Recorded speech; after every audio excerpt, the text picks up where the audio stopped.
యేసుతో నూతన జీవితం,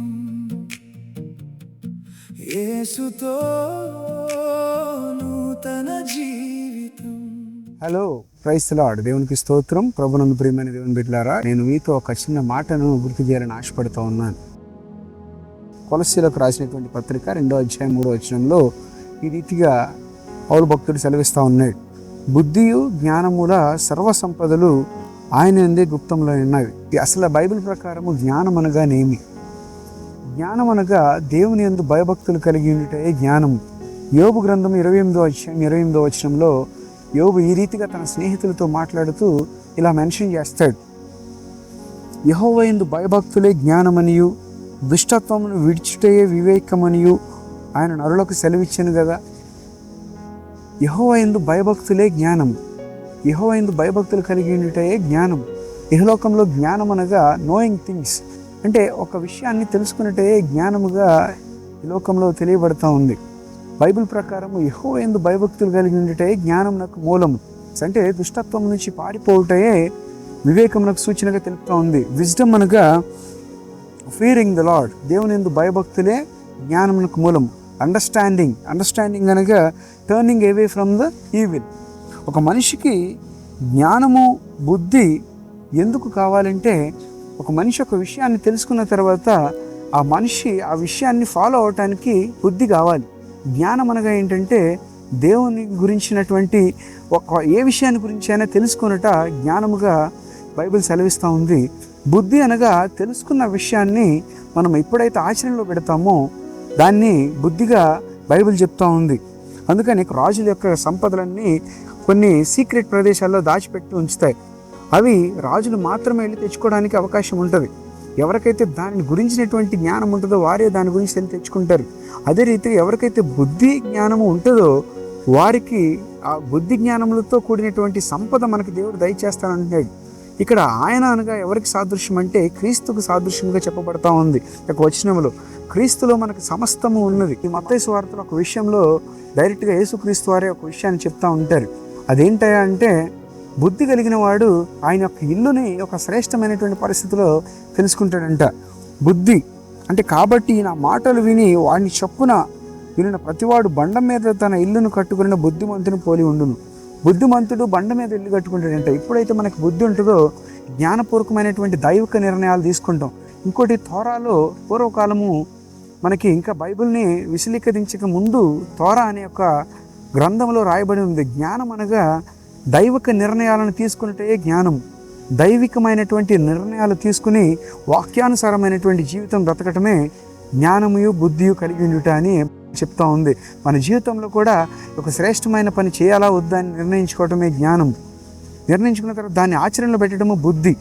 అదే రీతిగా ఒక వస్తువుని, మంచి వస్తువుని తినాలా వద్దా, శ్రేష్టమైనటువంటి ఫలాలు తినాలా, చెడు ఫలాలు తినాలా, ఇట్లా రకరకాలైనటువంటి నిర్ణయాలు వివాహ విషయంలో కానీ, ఎడ్యుకేషనల్ విషయంలో కానీ, ఉద్యోగ విషయాల్లో కానీ అనేకమైనటువంటి సద్విషయాలను నెరవేర్చే విషయంలో దేవుని యొక్క జ్ఞానం మనకు ఎంతగానో బైబిల్ ఇస్తున్నటువంటి జ్ఞానం ఉపయోగపడతా ఉంది. అందుకని ఎప్పుడైతే మనం దేవుని యందు భయభక్తులు కలిగి ఉంటామో జ్ఞానాన్ని మనం పొందుకోవడానికి అవకాశం ఉంటుంది. ఎప్పుడైతే జ్ఞానాన్ని పొందుకుంటామో బుద్ధిపూర్వకముగా జ్ఞానాన్ని ఆచరించడానికి జరుగుతుంది. దేవుని యొక్క వాక్యాన్ని ఆచరించటమే వినుట అంటే చెవులతో విని దాన్ని వదిలిపెట్టడం కాదు. కానీ అరే వీడు నా మాట వినట్లేదు అంటే దాన్ని ఫాలో అవ్వట్లేదని, కానీ దేవుని యొక్క వాక్యమును విని ఫాలో అవటమే బుద్ధి. సో ఆ రీతిగా ఎప్పుడైతే మనం బుద్ధి జ్ఞానములు మన మధ్యలో ఉంటాయో దాన్ని బట్టి దేవుని యొక్క కార్యాలను మీ జీవితంలో చూడగలుగుతారని ఒక వాక్యం సెలవుస్తుంది. అందుకని ఈ కొలస్సీ రాసినటువంటి పత్రికలో బుద్ధియు జ్ఞానము సంపదలు ఆయన యందే గుప్తములు ఉన్నాయి. మనం జ్ఞానం కోసం ఇహలోకంలో అనేకమైనటువంటి ఎడ్యుకేషనల్ సంబంధించినటువంటి విషయాలను ఎన్నో మనం ఆచరిస్తూ ఉంటాం. అనేకమైనటువంటి కోర్సెస్ నేర్చుకుంటాం. అనేకమైన ఎడ్యుకేషన్లో అనేకమైన విషయాలు నేర్చుకుంటాం. కానీ బైబిల్ చాలా స్పష్టంగా చెప్తూ ఉంది, దేవుడిచ్చే జ్ఞానం అన్నిటికంటే చాలా ఉత్తమమైనది, అన్నిటికంటే విలువగలది.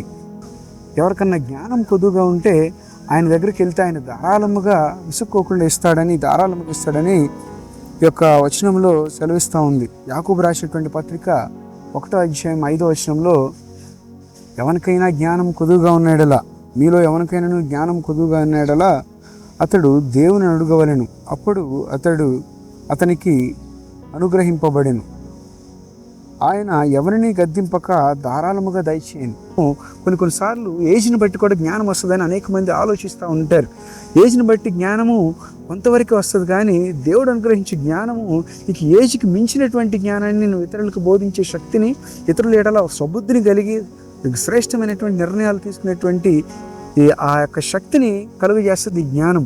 అందుకనే దేవుని యొక్క జ్ఞానాన్ని మనం ఎప్పుడు సంపాదించుకుంటామో, దేవుని యందు బుద్ధి కుశలత మనం ఎప్పుడైతే సంపాదించుకుంటామో, సర్వ సంపదలు కూడా దానిలో గుప్తమై ఉన్నాయన్నమాట. క్రీస్తులో మనకి జ్ఞానము, బుద్ధి, దానికి సంబంధించినటువంటి సర్వ సంపదలు ఆయన యందు ఉన్నాయి. అందుకని దేవుని యందు భయభక్తులు కలిగి ఉంటాయి జ్ఞానము.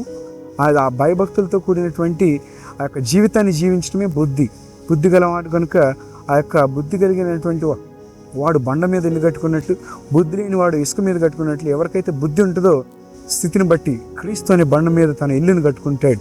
అది కట్టుకున్నప్పుడు ఆ యొక్క బండ, ఆ ఇల్లు స్థిరంగా ఉంటుంది. నిత్యము కదల్చబడకుండా తుఫాను వచ్చినా, గాలులు వచ్చినా, సుడిగాలులు వచ్చినా, అనేకమైన వాటిని భరిస్తూ, అనేకమైన వాటిని తట్టుకుంటూ ఆ యొక్క జ్ఞానము మనకి సహాయం చేస్తుంది. ఆ బుద్ధి కలిగిన వాని యొక్క బుద్ధితత్వం సహాయం చేస్తుంది. ఈ రీతిగా దేవుడు మనకి బుద్ధి జ్ఞానముల ద్వారా మన యొక్క జీవితాలు నింపబడును గాక. జ్ఞానము కనుక మనకి తక్కువగా ఉంటే యేసుక్రీస్తు దగ్గరికి వెళ్ళమని, దేవుని దగ్గరికి వెళ్ళమని సెలవిస్తూ ఉంది. మన జ్ఞానమును, ఒకవేళ నీకు దేవుని యొక్క జ్ఞానం కావాలని ఆశపడుతున్నావా, ఈరోజు దేవుని దగ్గరికి వెళ్ళి, నాకు జ్ఞానము, ఆత్మీయమైనటువంటి జ్ఞానం, ఈ శరీర జ్ఞానము కొంతవరకే నీకు చేస్తుంది, కానీ ఆత్మీయమైనటువంటి జ్ఞానం ఎప్పుడైతే నువ్వు పొందుకుంటావో నీకు అనేకమైనటువంటి విషయాల్లో శ్రేష్టమైనటువంటి నిర్ణయాలు తీసుకుంటావని బైబిల్ సెలవిస్తూ ఉంది. ఈ విషయాన్ని గమనించి మనందరం మన జ్ఞానమును దేవుని దగ్గరికి వెళ్ళి దాన్ని శ్రద్ధతో అపేక్షిస్తే, జ్ఞానమును స్వీకరించడమే కదా జ్ఞానమునకు మూలం అని చెప్తా ఉంది. కాబట్టి జ్ఞానమును మనం seek the wisdom from the lord, దేవుని దగ్గర నుంచి మన జ్ఞానాన్ని ఎప్పుడైతే మనం వేచి చూస్తామో జ్ఞానాన్ని పొందుకుంటామని సెలవిస్తూ ఉంది.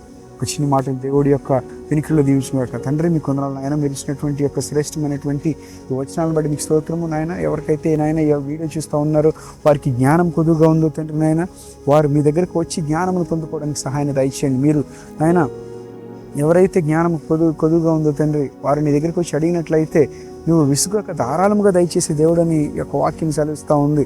యొక్క వాక్యం సెలవించిన రీతిగా మన జ్ఞానము మీ దగ్గరికి వచ్చి పొందుకోవడానికి సహాయం దయచేయండి. అంతేకాకుండా తండ్రి, బుద్ధి జ్ఞానము సర్వసంపదలని యందు ఉన్నాయి.